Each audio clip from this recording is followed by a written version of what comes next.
Like this? That's perfect. And you just take it away. Anyway, so this is our logo. We love it very much. Yeah. Welcome to episode 4. Welcome. So to start off episode 4, I wanted to show you this. So Clayfield has generated 153,267 views so far this year. Wow. And that's from I think that's from 12 videos. That's awesome. That's from 12 videos. 12 videos? 150,000 of that is from this series. Wait, seriously? Yes. Wait, where's the other 3,000? The other 3,000 was the Feastables reaction. I ate the Feastables. What? So That's awesome. 150,000 of this, or just under 150,000, because the feast does like 500 here, that but it's like just under 150,000 came from this series alone. Isn't that crazy? That's crazy because we just started this. We just started 3 episodes. So just to clarify, that comes through shorts. But still, that's 12 shorts from 3 episodes. 3 episodes. And really, we haven't released any shorts from episode 2 at all. So really, that's 12 shorts from 2 episodes. So really, that's 150,000 from 2 episodes total. That's crazy. Yeah.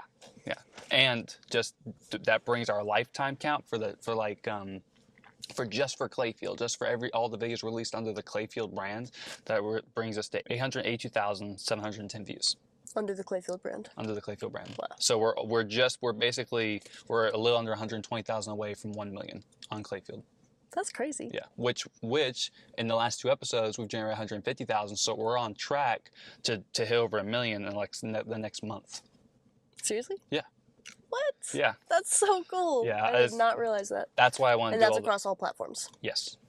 That's still a lot. Yes. But just to put that number into perspective, 882,710 across all platforms. The YouTube channel right now is the lifetime the last I checked was like 790,000 or something like that. 780,000 or something like that. So like a lot of that. The majority of that came through YouTube. Gotcha. So just to put that in perspective, like the channel within like a month after that or less will be at 1 million views on its own. So yeah, so thank you to everyone who's been watching. I just wanted to run through all of that. That's so cool. Yeah, I just wanted to kind of tell you that because Okay. So awesome. Elon Musk. Okay. You know of him. I do. I don't know nearly as much as I would like to. Okay, so right now he is running the Department of Government Efficiency, DOGE. Okay, I do know that. All right. What do you know about that? All I know is that Trump put him in that position. And all I really know is that he's supposed to be like helping to cut some of like the funding and put it towards other uses. So he's like handling finances, right? Yes. Well, yes, and the big thing that Elon Musk keeps saying is that they're tech support. That's like he even wore a T-shirt that says tech support. Okay. And he keeps saying that they're tech support. I remember seeing that in an interview with them. Yes.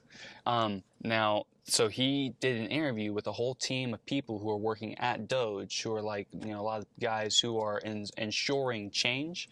Elon Musk did? Yeah, Elon Musk and a team of people did an interview with Fox News.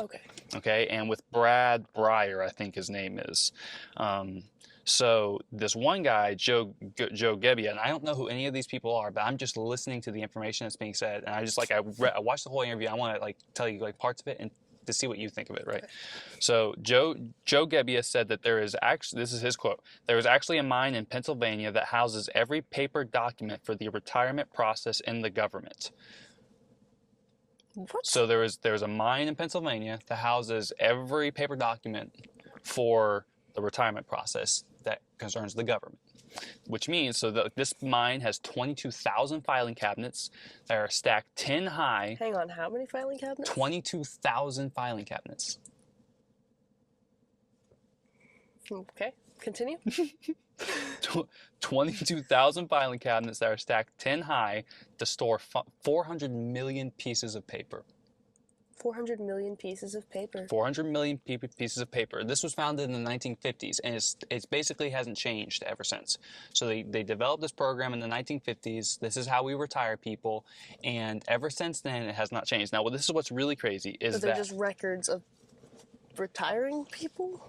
Yeah, like all the paperwork that you have to go through, it's stored in this mine in Pennsylvania, and there's only one elevator that accesses the mine. And so the traffic of the mine, the traffic of how many people can be retired is limited by how many papers you can get up and down this mine. So that's why it takes so long? That's why it takes so long. So only about 8,000 government employees can be retired a month, when the entire process could be digitized and it could all be instant within like days. I don't understand why it hasn't been already. Why was that the first thing you did when you had access to the internet? So apparently, I remember apparently they have the employees, or there have been employees within that department who have been trying to modernize the retirement process since the early 2000s with very little success. And it wasn't until Trump appointed Elon Musk and created DOGE, the Department of Government Efficiency, that we even find out how the government retirement process works. Wow. So forget about Elon Musk, forget about all that. The fact that we are just now finding out how the government retirement process works, that's what's blowing my mind. Seriously. Is that hasn't been public knowledge this entire time. Seriously. Because if it had been public knowledge this entire time, who knows how much quicker the reform may have been. Yeah. It's crazy. So that's one of the things that DOGE is doing right now, is they intend to digitize that process. So basically reducing the retirement wait from months to days. I can't believe that, dude. That's crazy. But what? That was like this. Sounds like, I'm sorry, but that sounds like a bad joke. Just that's how unbelievable that sounds to me. Yep. Yep. It is very unbelievable. The fact that they can only retire about 8,000 employees a month, when it could be like they could literally just take a couple days and you would never have a backlog whatsoever. Everyone would just be retired when they're ready to be retired. Yeah. And you hear people talk about, it's like, I'm still waiting for my retirement to come through, like I'm waiting for that paperwork to go through and all that stuff, because it's a process when you work for the government, stuff like that. It's a process that takes time, and retirement just takes time in general. The fact it already has. Yeah, takes long enough. The fact that we had no idea that this, like, it wasn't public knowledge and people didn't know that that's how the retirement process worked. Is it that people don't care to know, or is it that information is being suppressed, like literally from months to days? Like that's what their goal is. I cannot believe that. That's crazy. And so it's just an example of how much government fraud, like not fraud, because we'll get to the fraud in a minute, but it's just an example of how much, what's the word I'm looking for? Government mismanagement, because that's a good word for it. The fact that there's been people trying to modernize that process for 20 years now. 20 plus years now. Yeah. You know, and all that tells you is there's an active fight not to have that happen. And why would that be? Why would that be the case? Why would that be the case? You have to ask yourself the question, what is the purpose of delaying the modernization of the government retirement process? It's almost like they don't want you to leave or something. Aram Maghdassi, I really don't know how to pronounce his last name, but an individual by the name of Aram, he's a DOGE engineer. He's an engineer, right? And he said that every day Social Security, so you know Social Security, they receive calls to change direct deposit information. So when you have Social Security checks that come to you, whether it be through disability or retirement or what have you, they are deposited to your bank account directly, and that every day they receive calls to change that information, but 40% of those calls are fraud. Okay. 40% of the calls they receive daily to change direct deposit information for Social Security checks, government money, is fraud. Oh. That's almost half. Wow. Just think about that. Yeah, no, I'm thinking about it. So, almost half of the people that call are trying to get money that's not theirs, essentially. Successfully. And they're getting away with it. Successfully. They're finding this out. Oh, it's happening. They're finding this out. This is happening. Oh. 40% of the calls they don't receive 40% of the calls and they find out that it's fraud and stop it and prevent it. This is after the fact. Oh. These are much worse. These are the numbers. Oh. These are the numbers. That's what I'm telling you. Oh my God. Currently, this has been an ongoing. Let's see. Yes, ongoing. What? Right? So because of this, a lot of people, like Elon Musk said, he was like, a lot of people don't receive their Social Security because of all these crazy he said because of fraud loopholes. So just abundant fraud loopholes in the Social Security system. Like there's so many different loopholes in the Social Security system that is, apparently it's abundantly easy for fraudsters to take advantage of it and redirect government funds away from American people into their own pockets. Dude, that really sucks. Yeah, blows me away.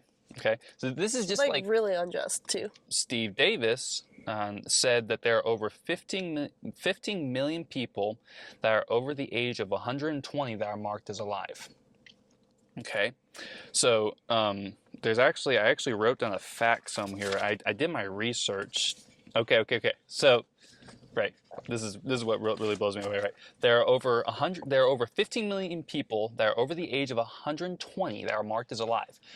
For reference, just to give you a reference, the oldest person living today, all right, we're talking today, this second, is the world's oldest person is 116. So there are 15 million people marked as alive who are over the age of 120, but the world's oldest person to date is only 116. She's a Brazilian nun by the name of Sister Ina Canabara Lucas, So I think. I don't understand. How is that possible? I'm watching this interview. I'm like, what the hell? I don't know. What am I watching? Right? Is this like What is fiction, the or is this world? actually That's what I'm actually saying. true? The first thing you told me, I was like, that sounds like a bad joke. Dude. This sounds like a weird sci-fi novel, dude. It's crazy. This sounds so weird. Okay, check this out. The guy doing the interview, Brad Breyer, I think it is, or Breyer, I don't know, but his first name is Brad, and he's doing the interview, and he's like sitting there, he's like, I think most people would agree that common sense-wise, the fraud's gotta go, and then he just immediately redirects his question into a different direction to make it seem like Elon Musk and his team are putting risk to people not receiving their Social Security. And they respond with, no, we're literally stopping fraud from happening. We're stopping terrible things from happening right now. You know, we're making sure that the 84-year-old mother gets her Social Security check. Gotcha. And yeah, you know what I'm saying? It's crazy, dude. Absolutely nuts. Like the way he set that up, he's like, I think most people agree that fraud has to go, but they're concerned about the old lady who isn't gonna get her money from the government. Okay. And Elon Musk is like, no, I'm explaining to you that we're making sure she does get her money because she wasn't before because of this fraud. You're saying the guy interviewing him, Brad, from Fox News, was trying to set up like this question or imply that that wasn't happening? Well, more questioning it directly. It wasn't implying anything. Okay. He was questioning it directly. I but just it feel was like I missed some context there. They were talking about this in the context of, they were talking about Social Security and things like that. So all the information I'm talking to you about the Social Security system, like there's over 15 million people marked as alive that are over the age of 120 and stuff Elon like that. is saying that their team is now stopping this? Is stopping it Gotcha. and actually rectifying the problems. Okay. That's what they're claiming that they're doing. Okay. So this is what they're claiming. I'm not saying that that's what's actually happening. What's Sure. interesting to me is that all this information, if it's true, why hasn't all this information been in public circulation previously? That's my big question. Right. This is really interesting. So the problem of 15 million people being identified over the age of 120 still is alive, that problem has been identified as early as 2008, and nothing's been done about it. Who identified it? Good question. We should look into that. I should look into that. Who identified? Yeah, I'm But curious. we know that, you know, like according to what they're telling us, this means that there are at least 15 million accounts that can only be utilized for fraud instead of their intended use of helping the American people. So if there are over 15 million accounts marked as, you know, alive, you know, over the 100, you know, people who are over the 100 age of 20, and they are marked as alive, then that means those accounts are all fraud accounts. That's all money Yeah. that is budgeted in the government that cannot go to American citizens because it's going to fraudsters. Wow. So it's basically just tying up 15 million accounts worth of money, worth of the government's money, Dude! that cannot be utilized for that it simply cannot go anywhere else because it's What is that? That sounds like a bad joke. I'm just telling you what the interview said. I can't believe it. Okay. I'm just telling you what the interview said. This is But it like it, but it makes so much sense though. I can't. That's the sad part is that it makes so much sense. People aren't losing their minds over this either. No. Have you seen this over your Facebook or your Instagram, or have you seen this anywhere? Have you seen this over any platform? Have you heard anyone talking about it? No, nobody cares. So Brad Smith, another individual of the Doge team, said that if you're in a NIH, which is the National Health Institute, so if you're in the National Health Institute research, NIH research, and you get let's say you get a $100 grant, right? Right now, as it stands, the university gets to spend 60% of that, while you as a researcher gets 40%. Okay, so Doge the policy that Doge is proposing currently is that the researcher gets to spend 85% of that, and leaving the university with only 15%. And their big motivation behind this is ensuring that the money that is being used to fund science, that is being, like essentially what was the word I'm looking for here? I guess that's good enough. But the money that's being used to fund science is actually going towards science. Gotcha. Because if 60% of it is going to the university, then the university can choose what to do with those funds. Only 40% of that money is actually going towards the scientific research for breakthroughs, discoveries, cures, and things like that. So if 85% of it is going to the researcher, stuff. Exactly, yeah, just the most important stuff. Okay, Anthony Armstrong said that the IRS has 1,400 employees whose sole job is to provide each IRS employee with a laptop and a phone. What? Yeah, so when you get hired at the IRS, you have to have a laptop and a phone, and there's also obviously updates and things like that that you have to do, and things have to be swapped out occasionally. But apparently there's 1,400 employees, and that's at the IRS, and that's their job. How big is the IRS, dude? I don't think it's that big, and that's exactly what I don't really have anything written down beyond that, but I think that's exactly what they're trying to point out. It's like, why is there 1,400 people giving out laptops and phones? You don't need that many people to do that. You could reduce that to a very small team of people, and it take half the time that it's currently taking. It's because they have a poor system. Offices all over though. Like that's not like the IRS isn't like just a building, right? Isn't that like? Obviously, they have a main headquarters, but I mean, they have different departments and things like that. But it's still 1,400 employees is a ridiculous amount just for laptops and phones. Yeah, for that to be the sole job. The sole job. That's all they do. I feel like an intern could do that. Like literally, that's all they do. Like there's got to be something else to that job. Right. 1,400 people doing that job, there's got to be something else to it, like maybe like maintaining computers along the way or something like that, like just giving them out and making sure everyone has the right laptop and phone. Like I feel like that's more of like something that each employee could be made to do on their own. Like you go check in with an office that makes more who sense. has someone who just a secretary who just sits there and keeps a log of everything and says, okay, sign here, and you pick up your thing. Like it's your responsibility, and if you need to update it, then you have company emails that you send out. Like boom, I just solved like why you don't even need like those employees. You need one employee per office now, basically. I also feel like I don't know enough about the IRS to make any comment. Well, I just solved it, okay? I'm just saying, if you just make it part of the employees, every employee's responsibility is that they always make sure they have the right laptop and phone. I would imagine everyone has to go through some sort of training process, whoever's training you. Another thing that they said in the interview, this guy, Tom Krause, the majority of all government money is in one bank account. And this is it's called the TGA, the Treasury General Account. Wow. And the Treasury General... Wow. Yeah. Seriously? Seriously. That sounds like a bad idea. Why does it sound like a bad idea? Well, I imagine it's got amazing security, but if that security did get breached, then that's just all the money gone in one swoop, Or like, how do you keep track of that, of such massive amounts of money? Why doesn't logging it? Just logging all that, and why? Like, it's so no wonder there's so much fraud if the majority of all the government money is managed in one account. How does that make a difference with fraud? From the way that I see it, if I have all of this money and I put it in one account, then that number, and then I have multiple departments that have access to that account, like because it's the U.S. government is made up of all these different departments, but the U.S. government only has one bank account. And so you have all these different Ooh. government departments that have access to this Oh. massive bank account. And That's this is just me thinking about it from a logical. I don't know much about banking or anything like that, but I'm just thinking like if you have all these different departments and you don't. And another thing that the reason that they keep saying that they're tech support is because they're one of the things that they talked about is that these different systems are not communicating with each other. And because they're not communicating with each other, it's easier for fraud to happen.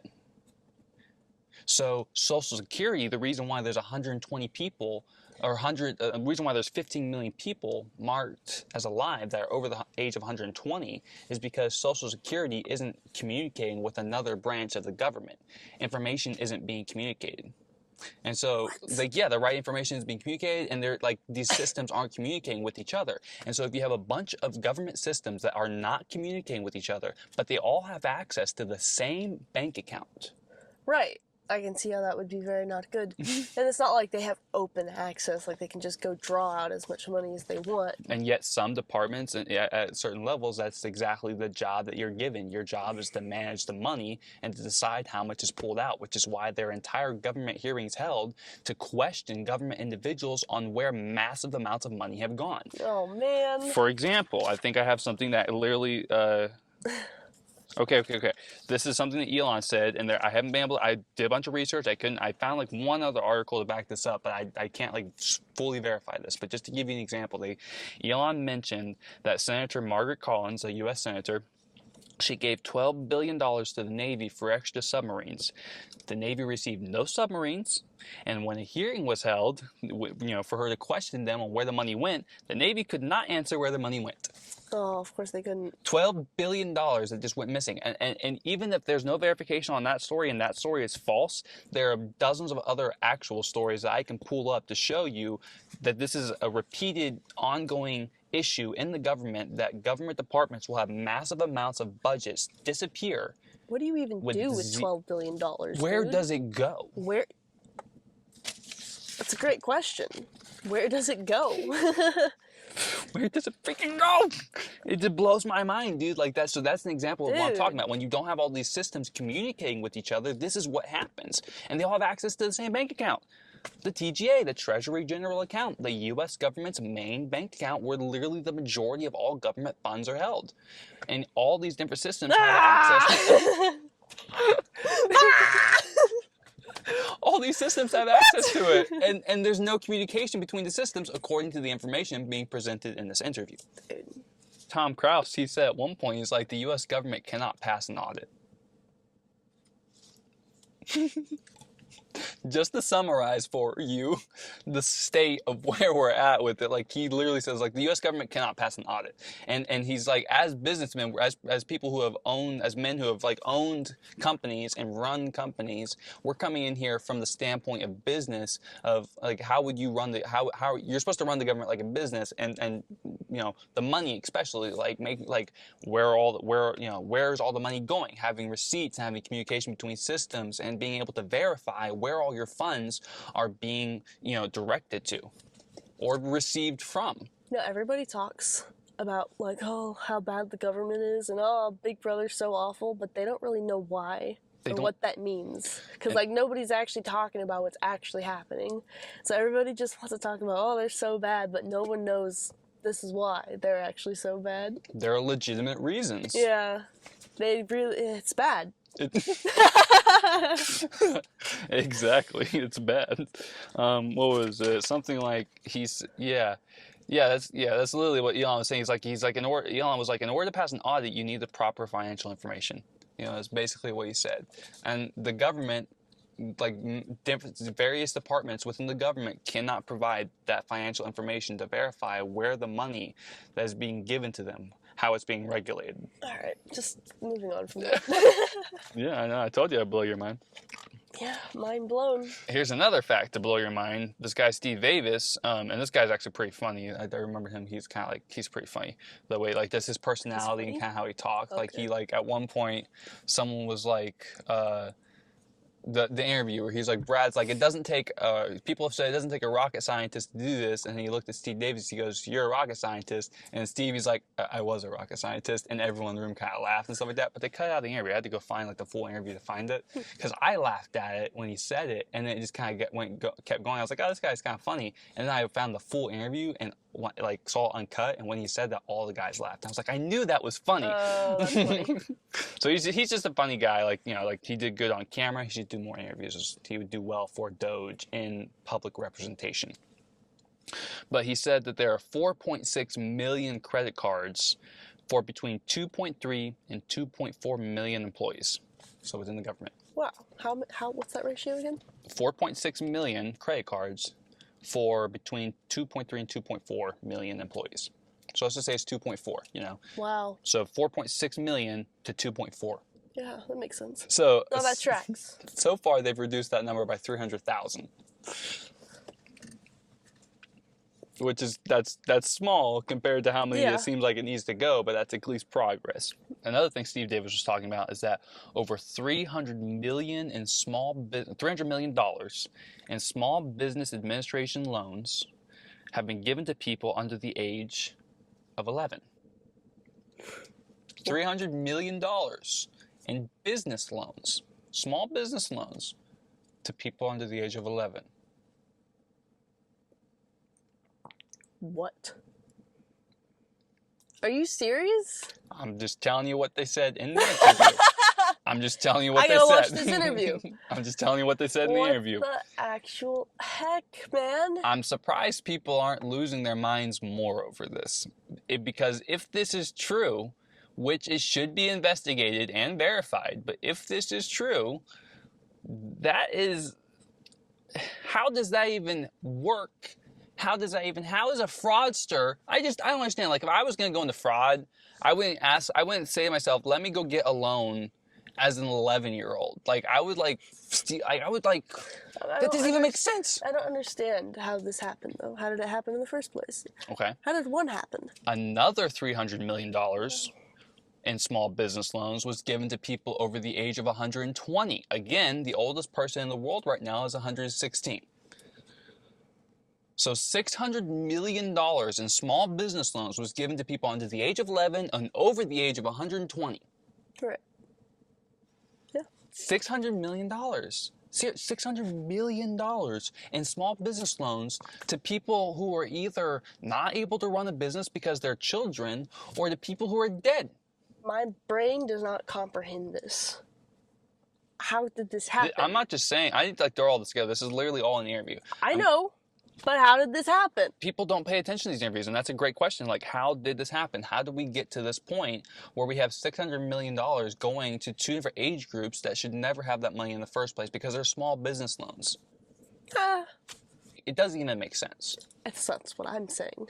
So apparently it gets worse. Elon Musk was talking about it gets worse when loans are given, or like using stolen Social Security cards and stolen Social Security numbers. And basically that saddles newborns with debt and a bad credit rating. And so like a baby can rack up like all this bad debt and a terrible credit rating and basically ruin their financial life and never give them a chance to do anything. Are you serious? This is this kind of stuff that happens as a result of that type of fraud. Dude. I'm not joking. This is the type of stuff that happens. So messed up, So man. new people just a 6-month-old baby is being saddled with all this bad credit debt and with, probably could be hundreds of thousands of dollars in debt maybe. Okay, this is why having a social security card is horrible, or just having a social security number makes no sense. Another thing, and this is what I was telling you earlier, Anthony Armstrong, he followed on this, and he said that the two systems, the Small Business Administration and the Social Security services, are not communicating with each other for the purpose of identity verification. And so when the Small Business Administration is giving out a loan to a small business, they're not contacting Social Security services to verify if this person is alive or the identity of this person, to verify any of this information. There's no communication happening between the systems. What exactly do they do to see if this person is allowed to take the money? Like, what do they have to verify? So this is where I begin to question some of the information being presented in the interview, because I have to ask myself, like, where what about the little guy who goes to the Small Business Administration and gets turned down? Why is it so hard for the little guy to go and get a loan, but it's so easy for this fraud to occur? And so that's where there seems to be a conflict in the information that being presented, because why is it seemingly so easy for these fraudsters to take advantage of the system, but our own American people aren't able to do the same? Who? Is it because there are just millions of accounts and millions of dollars tied up in fraud already? Right. Or is there something deeper at stake? Or are they just straight up lying? Or are they just straight up lying? I don't know. Some of this stuff sounds crazy. I'm not saying, I'm just telling you what's in the interview, and that was sort of a thought that I had. I mean, we've discussed how any form of media can just be what's the word? Propagandized? Propagandized, thank you, yes. Yeah. Any form of media. And some of this stuff sounds so ridiculous that some writer was like, it's so ridiculous they might just buy it.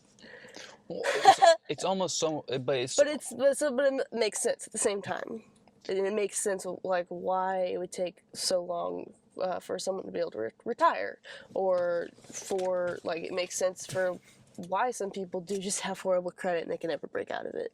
Exactly. And why nobody seems to have any freaking money. It could be like Elon also said that like fraudsters can receive disability and unemployment using the social securities of dead people because of this lack of verification. So because Social Security Services never communicates with the Small Business Administration or communicates with other people that this individual is dead, money will still be going out to that person. But obviously that person is dead, so it's been redirected to a fraudster. Yeah.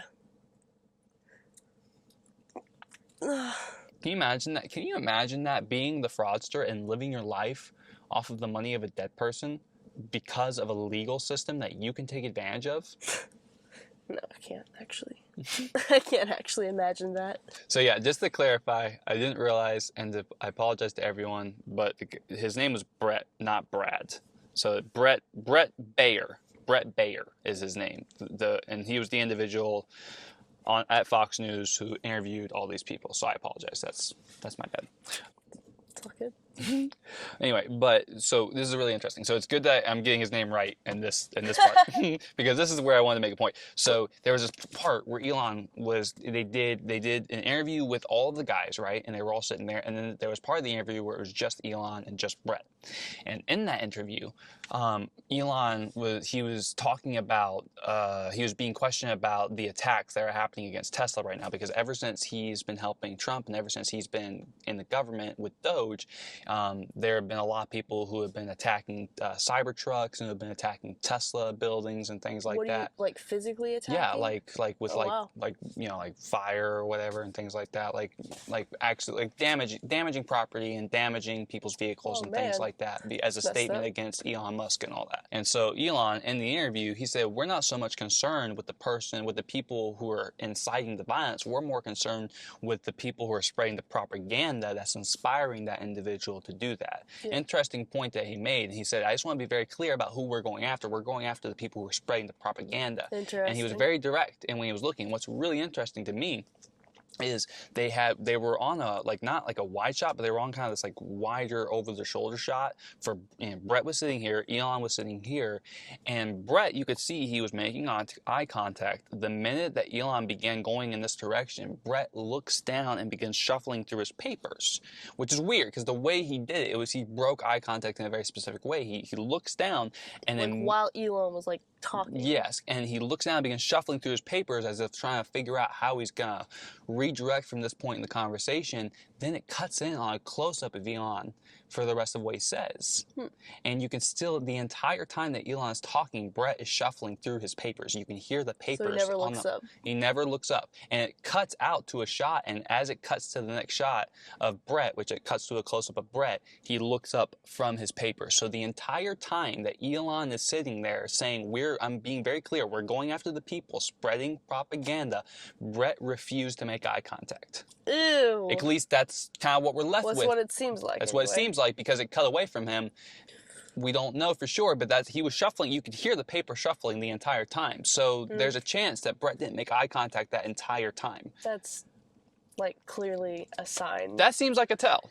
You know? And this is Fox News, by the way, that we're dealing with. I don't like Fox This is Fox News. So that's just kind of a recap of that interview in general. That's pretty much everything. What's really funny about it being called Fox News is because Fox are like known for being sly in like cartoons and stuff. Oh, I never thought, dude! I never thought. Oh my goodness, I never thought about that. It's like, whoa! All these like companies do it too, like Monster drinks.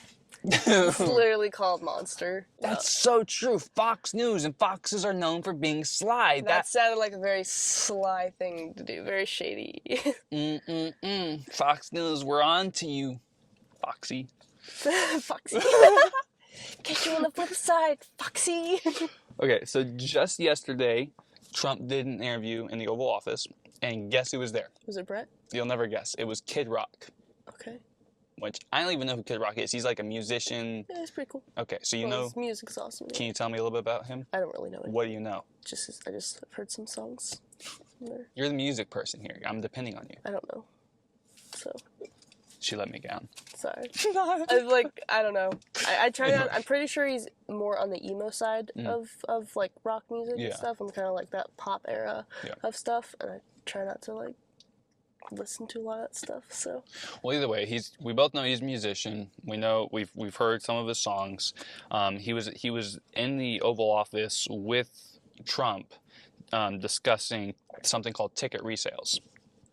Okay. So apparently Trump is passing some sort of legislation, something or another, to change this, but an ongoing issue with music artists selling tickets for their concerts is that when they release their tickets, online bots will buy up these tickets in mass and then sell them at a higher price, at a marked up price. And sometimes, I think he said sometimes it's a 400 or 500% markup on these tickets. And seriously? so he kept like verifying and like you could tell he wanted to make this a very strong point that he wants to change this so that he can actually provide affordable tickets for his audience. And he kept being like, I don't want all the extra money to go to me. Like, I just want to make sure that like I can set the prices the way I want them to. So I can, if I want it to be $50 or $100, $150 and that's it, I can just keep them there. I don't want this to change so I can keep the prices the same and make all that extra money, because like he was like, this is money that the musical artists are missing out on.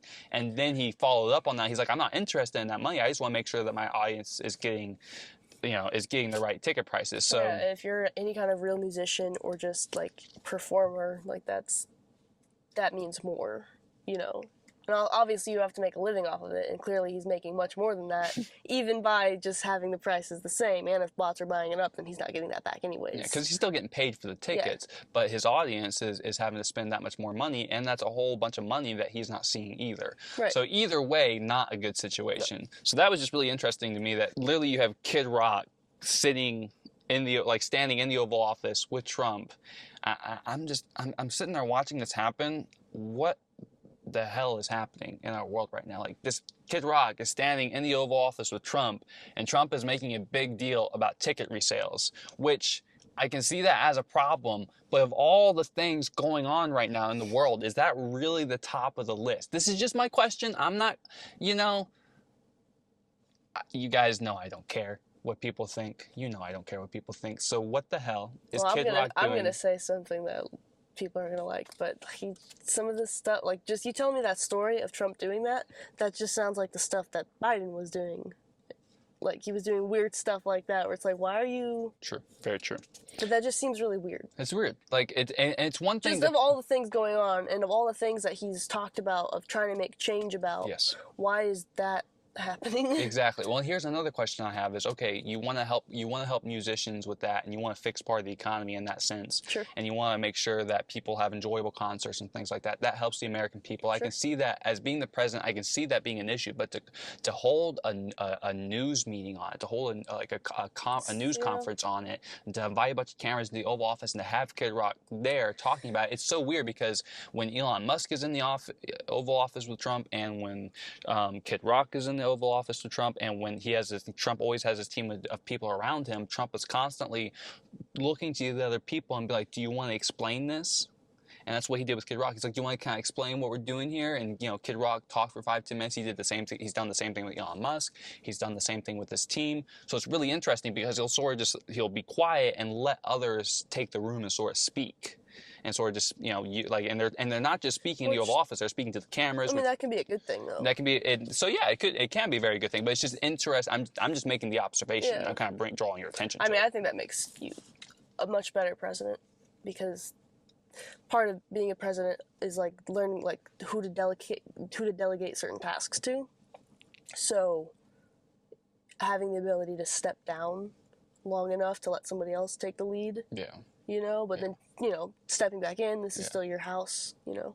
It's cool. Yeah, so it's interesting. It's interesting to see that, but I still have to ask the question of what the heck is Kid Rock doing in the Oval Office? What is the importance of holding a press meeting and having, you know, Kid Rock? Yeah, I mean, it's definitely odd, just considering, again, Trump's, like, his mission statement so far, you know, like everything that he's trying to do, that just doesn't seem to line up with his priorities at all. Exactly.